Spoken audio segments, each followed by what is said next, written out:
And she's from Maryland, he's from Massachusetts, but they met in Oregon. And that's where they went to school to become chiropractors. They're both chiropractors, and then Lolin is also a nutritionist. They live in Percival, they have one son. They've been in business 17 years, and during that time they never spent $1 on advertising. They get all their business from word of mouth. So that says a lot right there. I have a personal connection with them. My daughter, Catherine, over there, stand up, Catherine. Oh, she's too shy. So Catherine and their son went to homecoming together. She's going to shoot me later, so please welcome Pete and Lolin Hilgartner.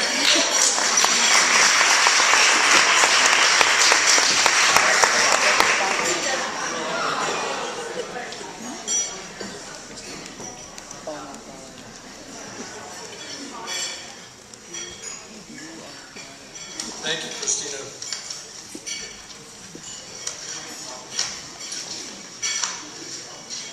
Sawubona. When I say Sawubona, you answer Yabo Sawubona. Sawubona. Yabo Sawubona. Thank you. Sawubona is the traditional Zulu greeting, and it's one of those primal words with deep spiritual meaning. It actually means we see you. When I say we see you, my eyes are doing the seeing, but I'm recognizing that I have a connection to my ancestry. Therefore, when I see you, we see you. It recognizes, well, when you say Yabo Sawubona, you're responding back that we see you too. So in that, according to the Zulu culture, we're affirming that as we see each other, we empower each other to investigate our mutual potential for life. It's an invitation by the divine for us to communicate. It begs the question, what has this moment in time given us to do? In that context of that greeting, we hope that this brief time that we share together enhances your life. A lot of people ask us, what is the secret to being in business with your spouse? After we look at each other blankly, we kind of say, well, when you find out, let us know.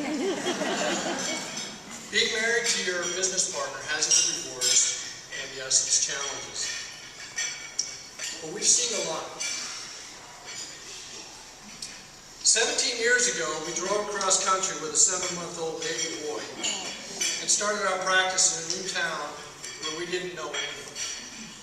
We rented an office space, maxed out our credit cards, built out the walls, painted them, hung the furnishings and fixtures, and then we had to go find patients.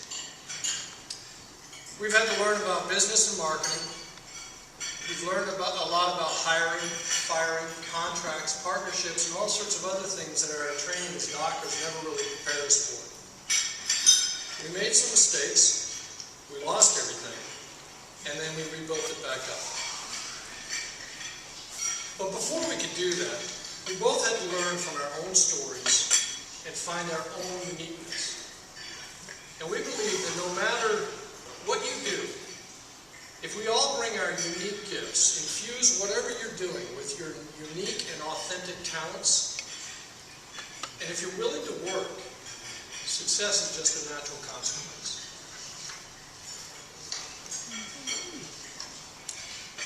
When I was growing up, I had a friend who numbered my mothers. I was adopted from birth. It would be 33 more years before I would see my birth mother again.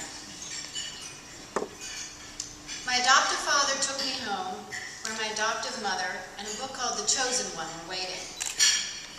They read this book to me every day and told me I was special because I had been chosen. I could not have wished for more loving parents. They were extraordinarily loving and happy and grateful for every day. You see, my adoptive mom was my father's chosen one, his soulmate. He had seen her one day when he was walking across the University of Idaho campus, and that was it. After college, he was drafted into the Army, where he spent 2 years in Germany. While he was away, he wrote her every single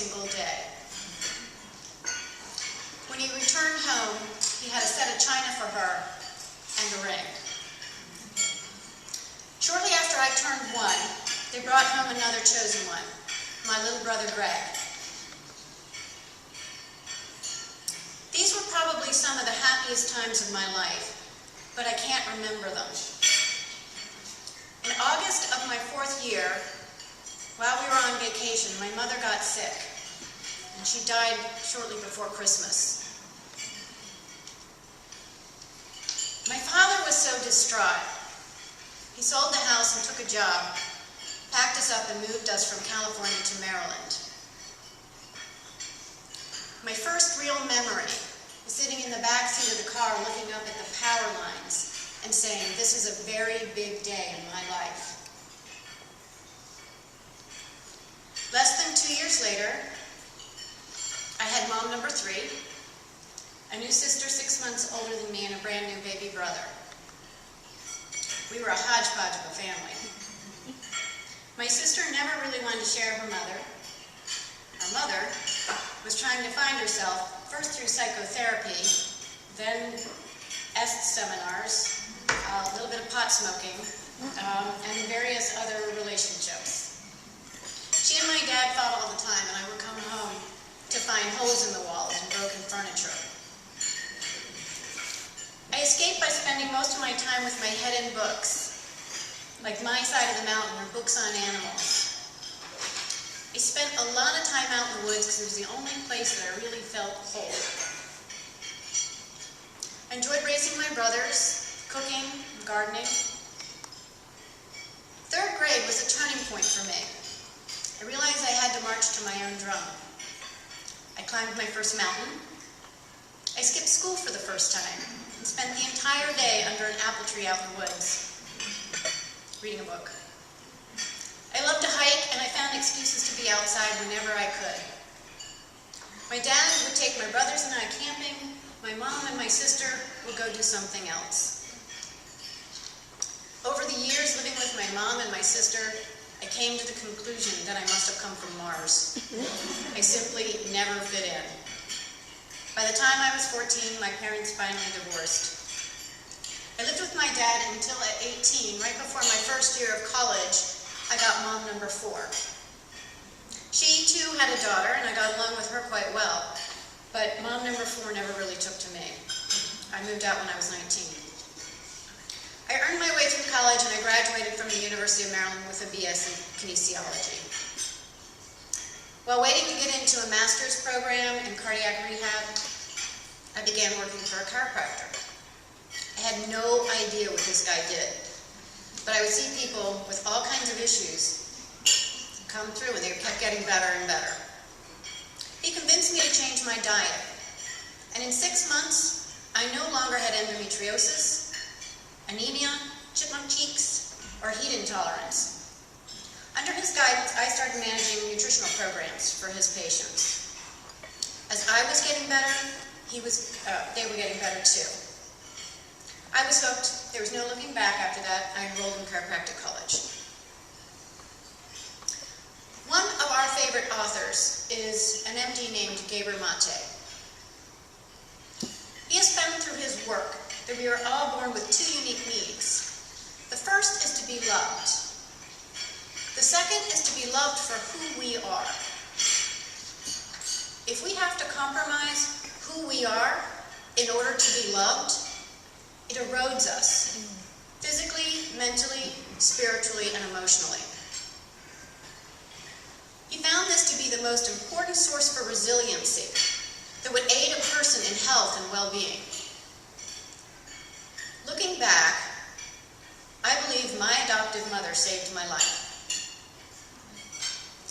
I will always carry a part of her with me. She loved me so much that it gave me the resiliency to deal with any adversity or conflict later in my life. In our practice, it's what our staff calls the hug. In essence, what she gave me, I paid for. Anyway, on this particular day, I'm passing the library, and as I'm walking by, I hear this very distinct laugh. And when I look up, I see 3 women coming out. They're all wearing their clinic jackets, so they're obviously 4th-year interns, upperclassmen. And my eyes immediately settled on this one, who just happened to be very animated talking with her hands. When her eyes caught mine, it seemed like it lasted forever, and I felt this little punch in my solar plexus right here. And I heard this little voice that said, "That is the mother of your child." I actually met her a few weeks later in the clinic, and ever since then, our meetings around campus would always be electric. We just seemed to click. We both had 2 dogs. We happened to like the same music. We were fascinated by what we were learning, and we would talk for hours about our goals, our dreams, and how we wanted to help people. When Lolin graduated, she was actually voted by her classmates least likely to date a Marine. We really couldn't have been 2 more different people. I would spend my weekends blowing things up. She would spend her weekends camping. I wore camis and dog tags. She wore naturally dyed cotton. I would recharge by working out or sleeping, and she would do it hiking or hanging out with friends. I remember one day she very clearly proclaimed that she would never, ever, ever have guns in her house. Well, Marines know when to shut their mouths. But despite being very different people, in many, many ways, our character and our passions is what brought us together. What people didn't see when they looked at my 6-foot 4-inch hard-charging Marine was the compassion and humanity he possessed. Pete was raised in a dynamic, loving family with an amazing mother. He was deaf from 1 year to 7 years old. When he was 7, he spent an entire month in the hospital with spinal meningitis. He was born in Lebanon. His first language was Arabic. His family then moved to Germany. By the time they moved back to the States, he was trying to read lips in both English and German. He wore thick glasses and had horrible dyslexia as a child. He was put on the short bus, and he was told by his teachers he would never amount to anything. He was a skinny, dorky kid sitting on the bench next to the proverbial little fat kid who never got picked for games. I think it's some of these experiences in his life that has led him to be very compassionate and has the humanity and the patience that I started to fall for. Did she say patience? I really did have great parents. My mother was a nurse, and she just took care of everybody. My father never missed an opportunity to tell me how proud he was of me. However, the rest of the world never really expected much of me, and that just pissed me off. My father, though, always told me that I could be whoever and whatever I really wanted to be, and that the world wasn't really going to give me any breaks. There was not going to be any dispensation, and he wasn't going to tolerate any excuses. So he told me to go after what it is I wanted to do, be all in, and not let anyone else dictate who or what I would become. He personally set that example, and that's probably what planted the seed to my life's purpose, which has been to teach, to lead, and to empower. I decided at 13 that I wanted to do 3 things. I wanted to be in the Olympics, I wanted to be a Marine officer, I wanted to become a doctor. So one day I went up to my dad and I said, "I want to go away to prep school." And he said, "Well, if you want to go away to prep school, I've got 5 kids. Earn your money, get yourself in, and you can go." It took me a few years, but I did just that. I ended up spending my last 2 years at Tabor Academy in Marion, Massachusetts, and from there I earned a rowing scholarship, full ride to Syracuse. I made it all the way to the national team camp level, but in 1986 I blew my back out with a ruptured disc. I went to 4 different surgeons and got 4 different treatment options, and I figured those guys couldn't even come to a consensus, so I put my trust in the chiropractor. After a year of very aggressive chiropractic care and rehabilitation, I entered Marine Officer Candidate School. In the Marines, I spent a lot of time pushing my body in ways that most people would never even attempt. I was still in a lot of pain, but I was able to function. However, it got more and more difficult over time to be able to keep pace and live up to the standards that I need to with a compromised body. After the Gulf War, I decided I was going to get off active duty and go to chiropractic because I needed to figure out how to fix my body, and I achieved one of my goals. When I informed my grandmother of this, my grandmother on my dad's side had always said that she would pay for me to go to medical school at Johns Hopkins. She wrote me a letter and said that she could never condone one of her grandsons being a quack, so she was going to write me out of her will. Which happened. She had this idea of who I was to become. I chose a different path. Had I not chosen a different path, had I listened to somebody else defining who I was going to become, I would never have gotten where I am today. And I wouldn't be blessed with the family I have, the friends I have, or the business that sustains us. So, as I'm graduating, I have 3 loves. One is Pete, one is nutrition, and another is my 2 dogs. Lucky for me, I could combine them all. So here's this 225-pound big Marine, and every 2 weeks he's bedridden with the flu. He had growths in his mouth, and they would regrow if they were taken out. He had infections of all kinds. He was constantly short of breath. He had horrible headaches, constant sinus infections, and he woke up every morning coughing up black stuff. None of his doctors or specialists at that time knew we were dealing with Gulf War syndrome. We didn't either, but we just put our heads together and started to get to work. We got him adjusted every day. He regularly visited an acupuncturist. We used homeopathy, and we did IV vitamin pushes. We found out what foods he was allergic to and removed them. We researched where our food was coming from and started buying everything organic. We read labels and cooked all our own foods. We put him on hypoallergenic diets, candida diets, and we removed grains and sugar and dairy. We had him on an intense supplement program to boost his immune system, and he used massive amounts of systemic enzymes. Soon he wasn't bedridden anymore. The infection started to decrease. Eventually the growths in his mouth went away. Even his lungs improved. When we would drive around, a number of times he had to roll the window down so he could hock a loogie out the window started to decrease. So I knew it was time to marry him.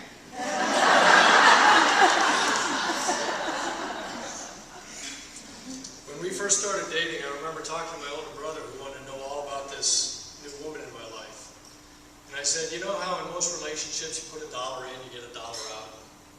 I said, in this one, I put a penny in and I get $10 out. She's just always all in. And I said, the best part is as soon as you walk into the room she's in, you feel like you're being hugged by Mother Earth. So I figured that this had to be a function of her family life, of where she came from. But as I learned more about her story, and then when I met her mom and her sister at graduation, I kept thinking, how did she come from them?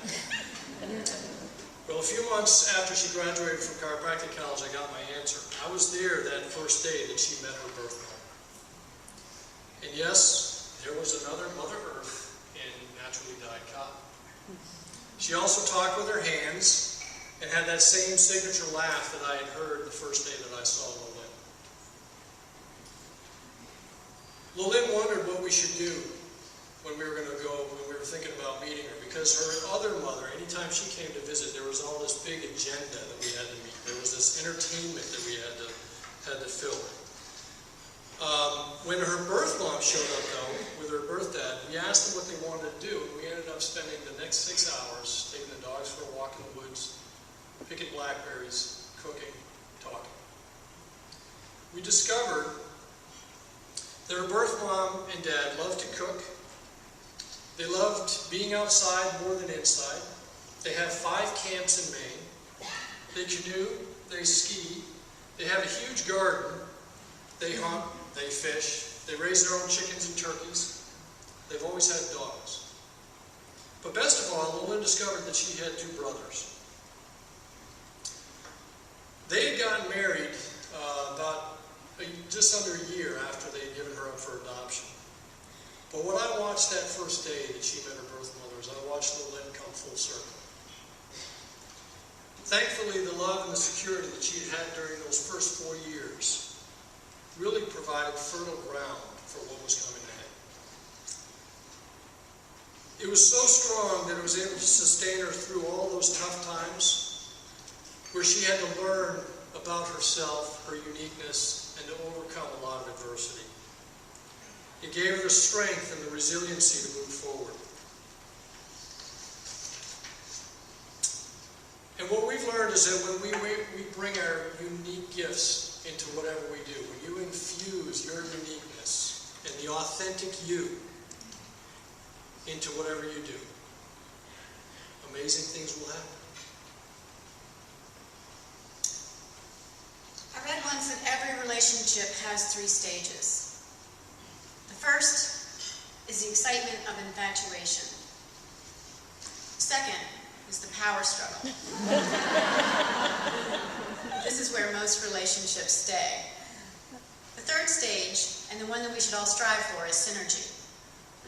Synergy is what happens when separate and unique elements come together to manifest something much greater than the sum of its mere parts.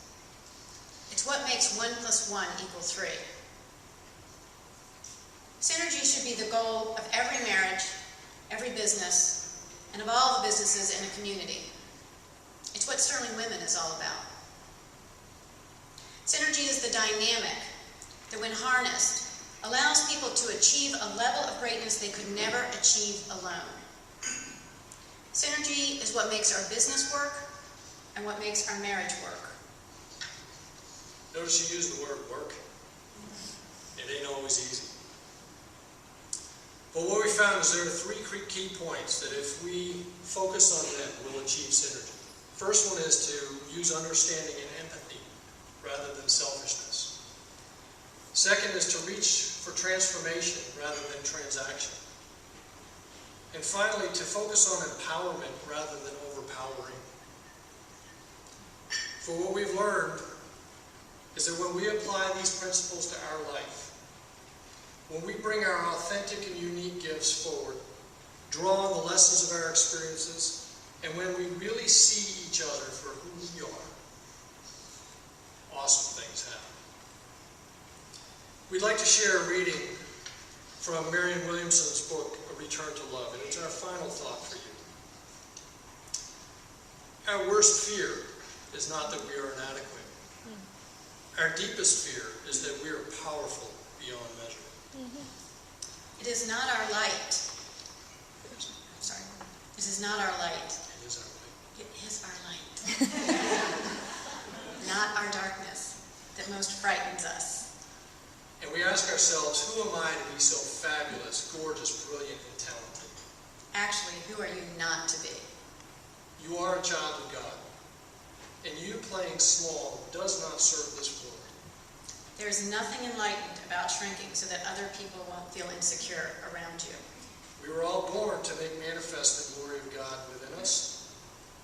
It is not just in some of us, it is in everyone. And as we let our own light shine, we unconsciously give people permission to do the same. As we are liberated from our fear, our presence automatically liberates others. Sawubona. We see you, and you all are truly amazing.